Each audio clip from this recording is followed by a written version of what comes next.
میرے بھائیوں، جس کی تنہائی اچھی نہیں ہے، جس کی تنہائی اچھی نہیں، یہ یاد رکھیں،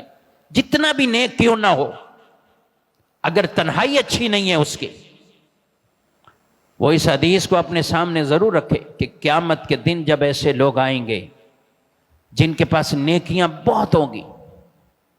دنیا کے اندر تو ایسا انہیں لگ رہا ہوگا کہ بہت عمل جمع کر لیا ہم نے،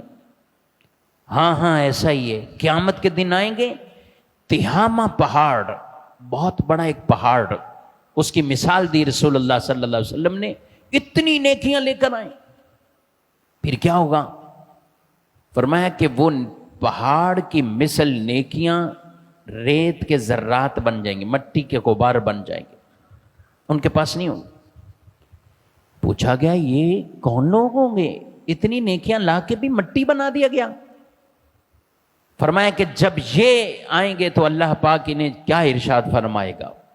فرمائے گا جب تم لوگوں کے سامنے تھے تو بڑے نیک تھے، تم لوگوں سے ڈرتے تھے، لوگوں سے شرم کھاتے تھے،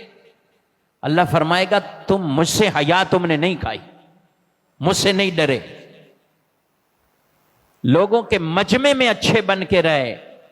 لیکن جب تنہائی میں میرے سامنے آئے تو پھر تم سب جو ہے وہ اس طرح ہو گئے۔ اللہ اکبر۔ یہ تنہائیاں اچھی نہیں ہیں، اس سے اچھا ہے کہ آدمی مجمع میں رہے، کہ تنہائی میں جائے اور برے برے گناہ کے کام کرے، سوشل میڈیا کا ایسا غلط استعمال کرے، تو یہ تنہائی یہ اچھی نہیں ہے۔ تنہائی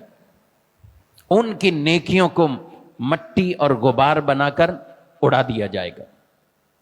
کہ تمہاری تنہائیاں اچھی نہیں تھی۔ یہ پیغام ہر مسلمان مرد عورت کے لیے، اور بالخصوص ہمارے نوجوان طبقے کے لیے، کہ جن کے گھنٹوں اسی کام میں، گھنٹوں اسی کام، برائی دیکھتے ہوئے، تو اس لیے یہ والے استعمال سوشل میڈیا کے، یہ تو بالکل ہی ایمان کے لیے بھی خطرے ہیں، اور عمل تو تباہ ہو ہی رہا ہے۔